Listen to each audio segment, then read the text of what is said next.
عزيزي المشاهد الكريم، تخيل بأنك في سيارة طراز حديث، وأنك في طريق خال من السيارات، طريق طويل. ستغريك الطريق والسيارة بالانطلاق أكثر. سيمتزج الدوبامين مع الأدرينالين. ستشعر بالسعادة، ستشعر بالحبور، ستشعر بأنك ملكت الدنيا. في هذه اللحظة بالذات إذا لم تتمالك نفسك فستحدث كارثة لا سمح الله. خليكم معنا.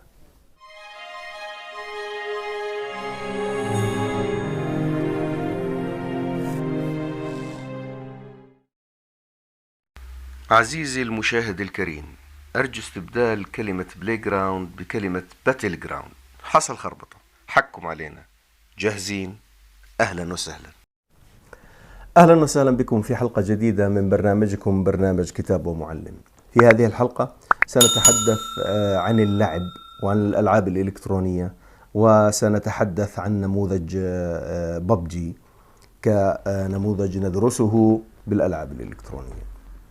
اللعب بشكل عام ليس شيء سيء. يولد الطفل وعنده رغبات عدة، الرغبة بالطعام والرغبة بالشراب والرغبة بالنوم والرغبة باللعب. يبدو أن اللعب فطري بالإنسان، فطري. يولد الكائنات كلها تولد وهي مستعدة للعب، يجب أن تلعب. لا يكون الطفل طفلا إذا ما لعب وإذا ما مارس اللعب منذ الصباح إلى المساء إلى حتى وقت النوم. يقول الفيلسوف الألماني تشيلر بأن الإنسان يكون إنسانا حين يلعب. عند اللعب تسقط كل المبادئ وتسقط كل القيم وتسقط كل الأشياء، ويبقى الإنسان كما هو، كما خلقه الله، متعلم. يبدو أن اللعب له علاقة وطيدة بالتعلم. يبدأ الإنسان باللعب أولا فرديا، لا يشارك أحد، ومن ثم يصبح اللعب بالمشاركة مع الناس. بعد فترة يصبح اللعب متطلب للتعليم، فدائما ما يستخدم اللعب، خصوصا بالصفوف الابتدائية الأولى.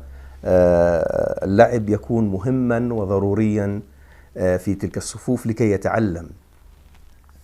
أذكر حين دراستي للغة الإنجليزية، مساق اللغة الإنجليزية، بأن هنالك كان مساق اللي هو كيفية تعليم اللغة الإنجليزية كلغة ثانية، وكان إحدى الطرق التي لاقت إعجاب مني أنا شخصيا وتفضيل شخصي اللي هي طريقة السجستوبيديا. السجستوبيديا عبارة عن لعب، عبارة عن لعبة. اللعبة هذه تقول بالتخيل، أن يتخيل الموجودون بأنهم ليسوا في هذه البلد، بأنهم في بلد أجنبي، ونختار لهم أسماء، ثم نقول لهم افتحوا أعينكم، الآن أنت جون وأنت ماري وأنت كذا، ويصبح التحدث. هذه الطريقة تكسب الإنسان مهارة. اللعب حاجة نفسية، لا يستطيع أن يكون الإنسان إنسانا إذا لم يلعب.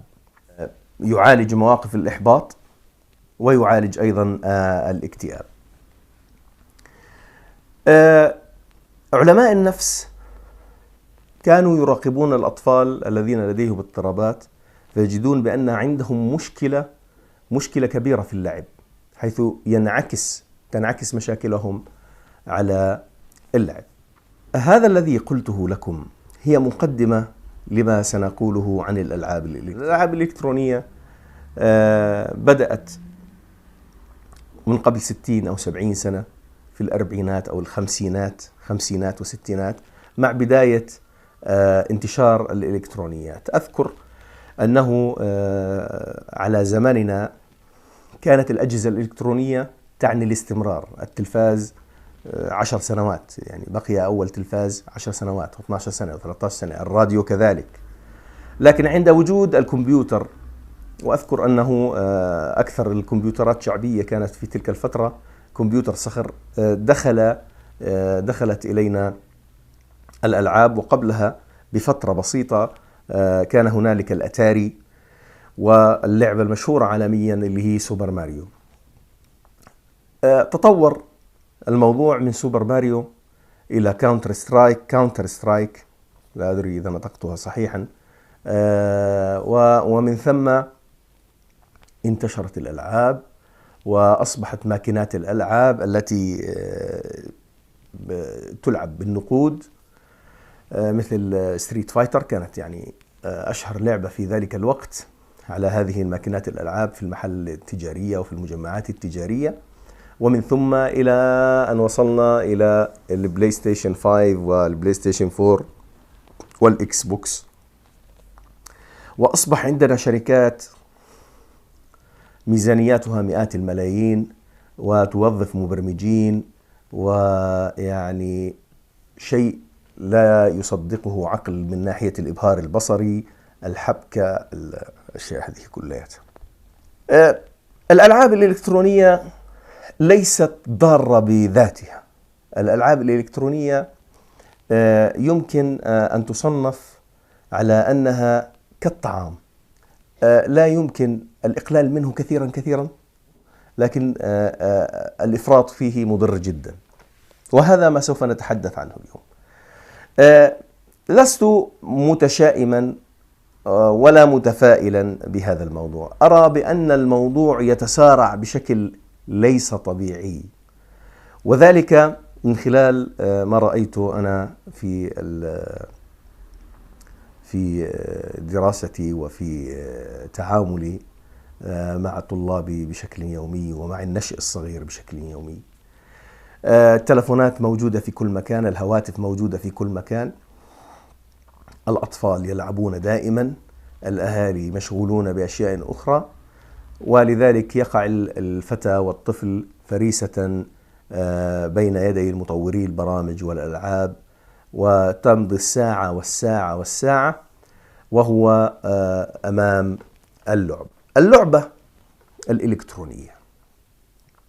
اللعبة الإلكترونية أرى بأنها فضاء افتراضي يمكن أن تهرب إليه، لكن في حالة الإدمان يصبح هذا الفضاء الافتراضي هو عالمك، عالم الفتى الذي يريد أن يلعب، يصبح عالمه هو اللعبة، ويكره واقعه ولا يتعايش مع واقعه، فينقلب السحر على الساحر هنا.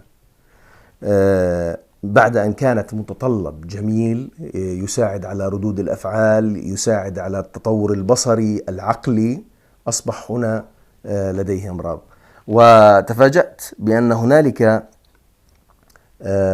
مرض اللي هو متلازمة اضطراب ألعاب الإنترنت IGD، وهي تتكلم عن اضطرابات ألعاب الإنترنت. يوجد ألعاب يجب أن تتنظم فيها اجتماعية، يجب أن تتضافر جهود اللاعبين جميعا، ألعاب جماعية موجودة على الإنترنت، ومنها على سبيل المثال اللعبة التي سوف نتحدث عنها باقتضاب ألا وهي ببجي. ما يعجبني في ببجي أنها قصة الذي ابتدعها براندن جرين، بلاير أنون، لقبه بلاير أنون، اللاعب الغير معروف. في عام 2013 كان يعمل هذا براندن جرين، كان يعمل في البرازيل، هو طبعا اسكتلندي، يعمل في البرازيل، كان يعمل مصورا ومطور مواقع انترنت غير متفرغ. قبل هذا الموقف ب13 سنة شاهد فيلما يابانيا اسمه باتل رويال، اللي هو القتال الملكي أو الصراع الملكي، ويتكلم عن مجموعة من الأشخاص ينزلون في جزيرة، وفي هذه الجزيرة يجب عليهم أن يتقاتلوا مع بعضهم البعض، والناجي الوحيد هو الفائز، والذي سوف يربح جائزة معينة أو سوف يفوز في هذه المعركة. خطرت في بال براندن جرين هذه اللعبة اللي هي لعبة ببجي، لكنه لم يكن يعرف شيء عن برمجة الألعاب وعمل الألعاب. فدرس شيء اسمه الموديفيكيشن.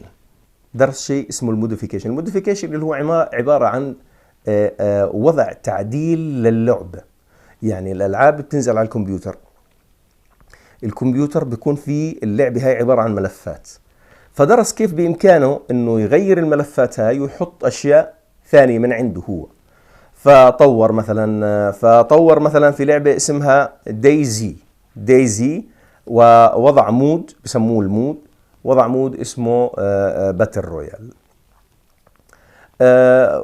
لقى نجاح عند الناس وأصبحت الناس تأخذه.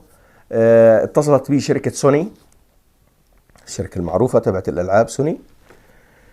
فكان عندهم لعبة اسمها H1Z1، فهو طورها ووضع اللي هي H1Z1 King of the Kill، طورها. يعني صار في عنده عملية تطوير للألعاب وأصبح مشهور في التطوير في الألعاب.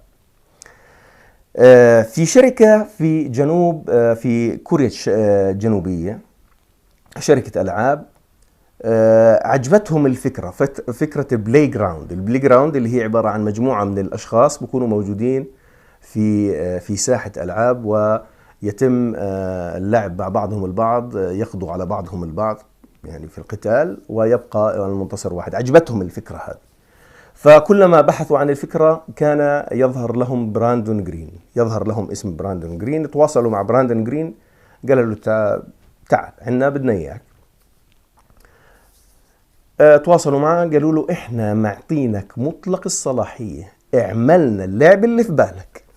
طبعا بعد ما هو تجاربه في دايزي وتجاربه في H1Z1 أصبح عنده خبرة وعرف كيف بإمكانه يطور اللعبة مزبوط. فطلع عنده اللي هي ببجي اختصار لإيش؟ اللي هي بلاير أنون بلاي جراوند. بلاير أنون بلاي جراوند اختصار لها.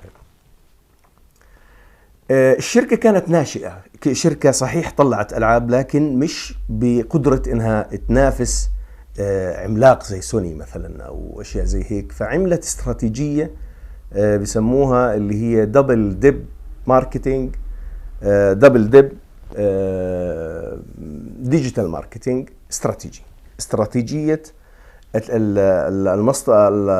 المصلحة المستفادة من قبل الاثنين. شو عملوا؟ خطة حلوة لكنها يعني ما بعرف يعني كيف راحت عن بال الشركات الكبرى. ذهبوا إلى أو تواصلوا مع الستريمرز، اللعيبة اللي بيكونوا موجودين على اليوتيوب مثلا. في ناس بيلعبوا ببثوا على اليوتيوب وناس بتشاهدهم بالآلاف.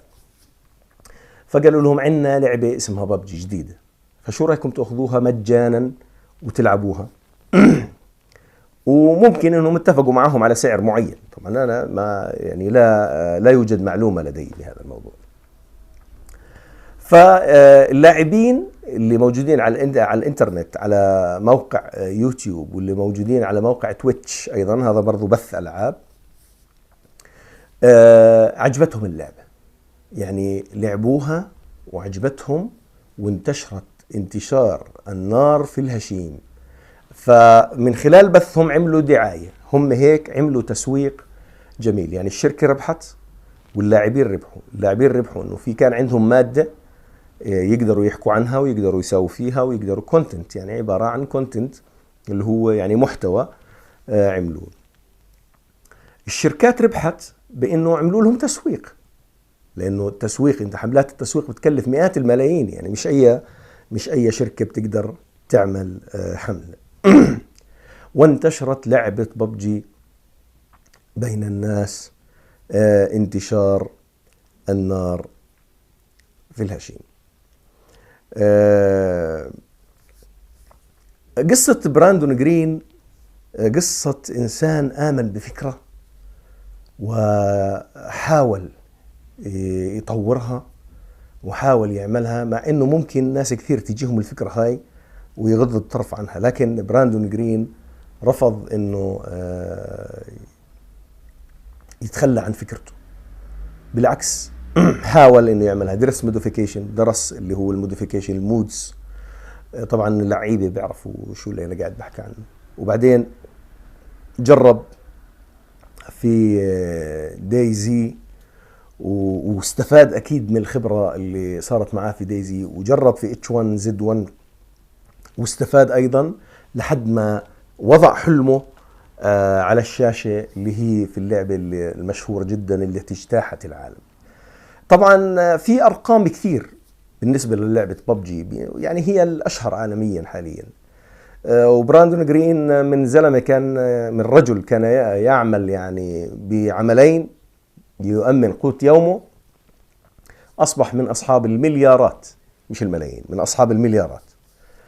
وحاليا قاعد بده يعمل لعبه جديده اسمها برولوج.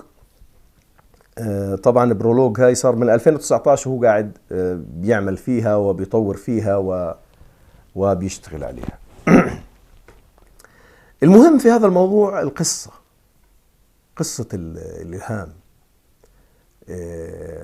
الطموح، الإيمان بفكرة معينة والعمل عليها. لما أشوف الناس كثير، يعني كثير لاعبين للببجي مشهورين وموجودين كثير بالعالم، أنا لست ضد هذا الكلام يعني، بالعكس أنا ممكن أكون يعني معهم، لكن بوقت محدد، مش إنه تقعد 5 6 أو 7 8 ساعات يعني وأنت بتلعب في اللعبة. هاي لعبة ساعة ساعتين بالكثير يعني، لكن ما إنك تكون موجود فيها. هذول اللاعبين ألا يوجد لديهم فكرة لتطوير لعبة؟ سيبك من الألعاب، ألا يوجد لديك فكرة مؤمن فيها ممكن تغير العالم؟ زي ما مثلا براندون جرين حاول يغير العالم بمفهومه، لأنه مرة سألوه قال أنا كنت دائما لما ألعب لعبة أسأل سؤال: ليش خلصت اللعبة هان؟ بس يخلص اللعبة، ليش خلصت اللعبة؟ فكان هو عنده فكرة إنه يكون العالم مفتوح. فلذلك بتلاقي الجزيرة اللي هو موجودين فيها اللعيبة اللي هي جزيرة كبيرة، طبعا هو عنده فكرة حاليا بحاول يعملها إنه عالم كامل، يقدر يصنع عالم افتراضي كامل. فأنا يعني اللي عجبني في القصة هاي كلياتها وفي ببجي اللي هي قصة براندون جرين. قصة هذا الحالم الذي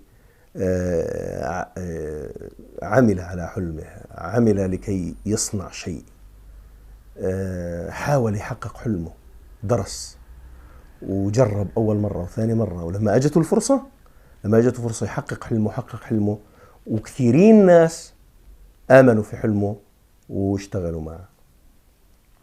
حلقتي بسيطة أنا اليوم، حلقتي هي رسالة لكل الشباب اللي بيلعبوا ألعاب. ما تظلك يعني التسارع مش طبيعي تبع الألعاب، يعني أنا مش عارف بعد ببجي شو ممكن تطلع. يعني الموضوع مستهلك جدا للمال، ومستهلك جدا للصحة، مستهلك جدا للوقت. احنا راس مالنا الوقت تبعنا، راس مالنا الفكرة اللي آمن فيها جرين وطلعت. انت عندك فكرة، كل واحد فيكم عنده فكرة، كل واحد فينا عنده فكرة ولازم يشتغل عليها. ما زبطت بطريق معين يغير استراتيجياتك. إذا متذكرين الحلقة تبعت لماذا أكره كتاب أيقظ قواك الخفية، حكيت إنه من متطلبات النجاح أن تغير استراتيجياتك. إذا ما زبط الطريق هذا، في طريق ثاني، في طريق ثالث، في طريق رابع. حاول. الله ما خلقك على الأرض هباء منثورا، الله خلقك عشان تغير على العالم وتغير وتحاول تعمل إشي كويس في الناس. بتمنى منكم تشوفوا قصة براندون جرين وتشوفوا ألعاب ببجي. لما تشاهد لعبة ببجي ولما تلعب لعبة ببجي، وأنا أدرك إنه في بعض الشباب بيتابعوني، إنك تفكر في قصة نجاح براندون جرين، وإنك تفكر أيضا في إنه عندك أنت فكرة. أكيد في عندك فكرة، أكيد في عندك شيء أنت شايفه ما في حدا شايفه بالطريقة اللي أنت شايفها. الفيلم اللي شافه براندون جرين قال لك ليش ما نطبقه في الألعاب؟ ليش ما أنت يكون عندك فكرة برضو كذلك؟